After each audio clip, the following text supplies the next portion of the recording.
You are not a target. You are not somebody's punching bag. You are not somebody's outlet for all of their frustration and their anger and their insecurities that have been built up all their life. This episode is a little bit different for the podcast. One, it's very early on a Saturday morning, and I wanted to record this so that I had the full day with the kids. So if it looks like my face hasn't woken up yet, it's because it hasn't. We're in the middle of the book tour, which is going fantastic, but I wanted to make time to tell you what is on my heart. You ready? Welcome to the Jefferson Fisher podcast, where I'm on a mission to make your next conversation the one that changes everything. If you like learning tools to improve your communication, I want you to follow this podcast. If you're watching it wherever you are, please add it as a subscriber and give it a like, give it a star. Anything really makes a difference, so I appreciate that. And if you have any topic suggestions, just throw them in the comments. Hey, and while we're at it, how are you liking the podcast? Really? I know I've moved out of my car, so I was making them in my car, really just an iPhone. And I had this studio built that you're seeing. It's just a room. That's it, nothing fancy.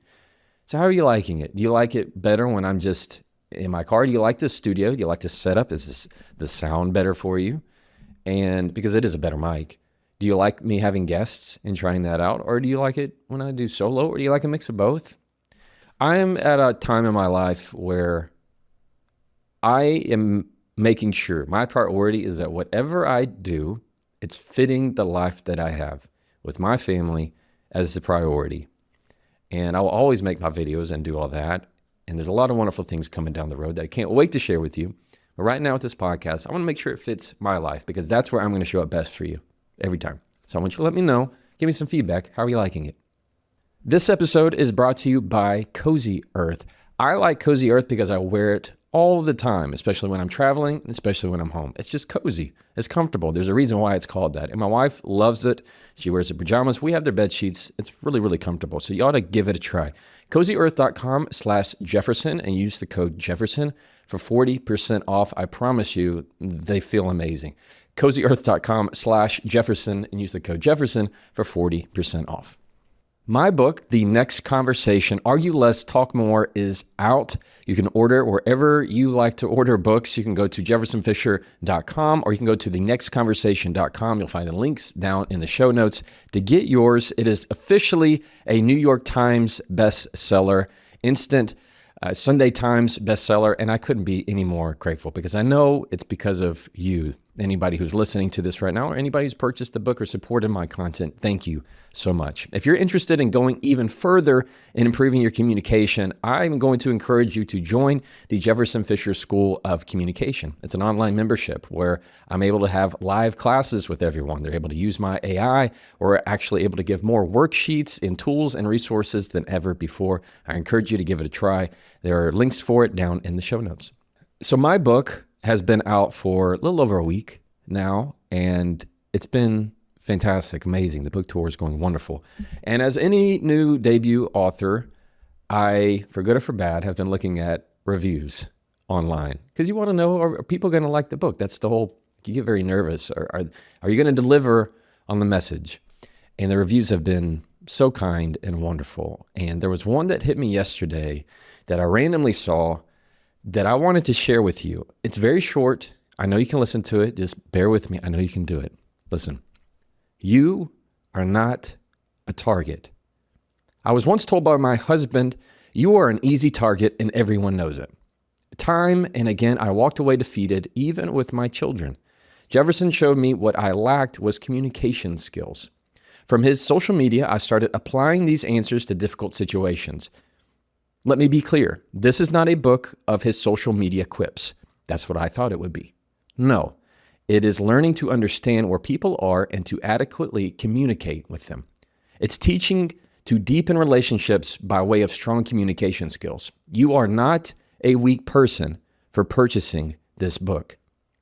You are strong and courageous for recognizing there is a better way to bridge a gap, create healthy boundaries that work, to not get sucked down a rabbit hole, to not think you've lost your mind.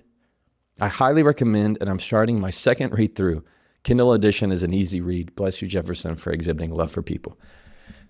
I was just taken aback. I was totally blown away by this. I have no clue who this person is. In fact, they didn't even leave their name. It just says verified purchaser. This is my point with this is I want you to know where to go in your mind when conflict comes your way. You are not a target. And if you felt like you've been your whole life, this is where it stops. Rule number 1 in my book, there are 3 rules. It's rule number 1, say it with control. Number 2, say it with confidence. Number 3, say it to connect. And the whole focus of rule number 1 is you can't say anything about what I teach you, whether it's my phrases, my quips, my little words, everything that I can give you. None of it matters if you do not say it with control. If you do not first regulate yourself. So we're going to talk about in this episode what I want you to think about when conflict comes your way. Anytime that somebody says something that you weren't expecting, your body naturally, through its biology, reacts. People think that fight or flight is something that has to happen when you come with physical contact. No, that's not true. It happens every day in these little micro moments. Even when somebody just flatly disagrees with you. When somebody disagrees with your opinion, or they say something you don't like, or they call you an ugly name, your body goes, hey, brain, I didn't like that. And the brain goes, give me a second. Yeah, no, we definitely didn't like that. And it naturally reacts. You have a scowl on your face. You want to say something back. You get heated. Your neck and jaw get tense. All biological, all normal, all natural. So what do you do with that?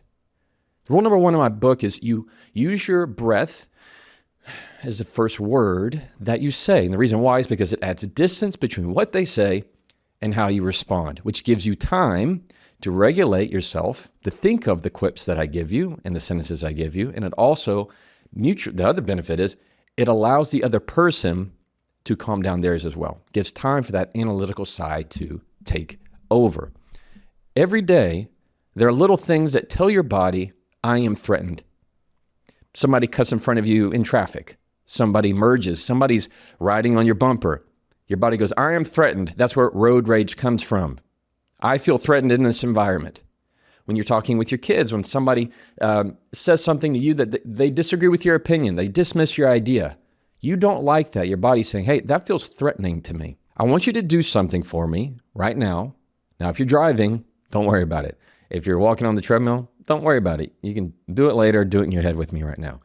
I want you to think of behavior that somebody does that really, really upsets you. And we're going to put a label on it. For example, maybe it's disrespect, dismissive, condescending, belittling, rude. Whatever it is, make it yours. What is a behavior that somebody exhibits that really just feels like it sets you off, that you just explode when somebody does this to you? You got it? You find that word. Now, write it down, and right next to it, I want you to write, does not threaten me. Does not threaten me. So the sentence would be, dismissiveness does not threaten me. Rude comments, backtalk, insults do not threaten me. This is the mindset I want you to have when this kind of stuff comes up in your life. Why? Because it is telling your body of, hey, when somebody raises their voice, that doesn't threaten me. When somebody calls me that, the way I'm reacting and telling my body is, hey, this does not threaten me. That's what you're doing with your breath in that moment. That's why we give it time to tell your body what is happening in front of me is not a threat, right? It's this idea that you've seen the big animals, whether it's a lion or an elephant or something, they have like maybe a little dog or something. They just go, what is this? It's like a little animal coming up to a big animal. They're not threatened in any way. That's the whole mindset here of, hey, what you're doing this isn't threatening to me. I'm seeing right through it. Cool? I'm going to tell you a quick story right now that I don't think I've ever shared. This was, maybe 3 weeks ago or so. And where was I? I think I was in San Diego Airport. I was in the San Diego Airport. It may have been San Diego. Everything's blending together at this moment, and it's early. Give me a break. I got through security at TSA and went, and I was looking for my gate, and I kept following the signs, and then all of a sudden I was outside of the security. The gate, the terminal, it wasn't the terminal. The gate was actually in a separate terminal. And I just walked myself all the way through. I'd already gone through security. I'd already gone through all the check and the getting your stuff out and ready and giving your ID. I started walking out, and I passed this exit where it goes, the point of no return, where it has a red line there at the airport. And I walk out of it, and all of a sudden, this is me by myself, and I look and I say this out loud. I go, oh my gosh, I got to do this all over again. Because I have to know I'm going further down where a separate terminal is. And I say, oh my gosh, I got to do this all over again. And a voice that I had no clue where it was coming from, female voice, goes, that's why you should read the signs, sir. And I'm trying to find who that is. And I turn and look. And as I'm looking, she goes, you have no one to blame but yourself, sir. That's why we have signs. I don't know if you're feeling this, just hearing it to me. Just the way the tone came across was so condescending and unexpected and unnecessary. You ever had that? That's why we have signs, sir. You have no one to blame but yourself. And I remember being just taken aback. Who are you? And it was a TSA agent. Now, if you're a TSA agent, I know not everybody is rough and can be terrible. And hey, I'm an attorney, for crying out loud. Not all attorneys are bad. There are some TSA agents that are wonderful. There are some people that are bad. We all have bad apples in every profession. This one right here, this lady, she was a middle-aged lady, just looked so smug as soon as she said that. And this is what my body wanted to come back with some really good zingers in that moment. I wanted to say a few things to her because it was really rude. It was it was unnecessary. And this is what I did. Of course, I have to practice what I preach, right? I looked at her for like 5 seconds, trying to figure out, did she say that? And I just give it time. And now she's sitting back and blinking and looking at me. Her smile is gone. And this is what I asked her. I said, how do you feel when you say that kind of thing to someone? Does it give you joy? That's what I said, like verbatim. And immediately she got red, and just got red in the face and apologized right there. I didn't have to prompt anything. She goes, I'm sorry, sir. You're right. That wasn't kind. You're right, sir. I'm sorry. Yes, you can find the terminal if you go straight down. And now she was in helping mode. You can go right here, and this is where it's going to be. I would say, oh, well, thank you very much. I appreciate that. All right. Well, you have a wonderful day. You are not a target. You are not somebody's punching bag. You are not the outlet for somebody to release all of their frustrations and their angers and their smugness on you. These tools work. This is why I talk about them. That's why I feel so passionate about sharing these. You had the choice right in that moment when somebody says something ugly, when they're the TSA agent in your life, how are you going to react? What are you going to say to that person? Are you going to allow them to just press your remote control and manipulate all your emotions? I had a choice. You have a choice.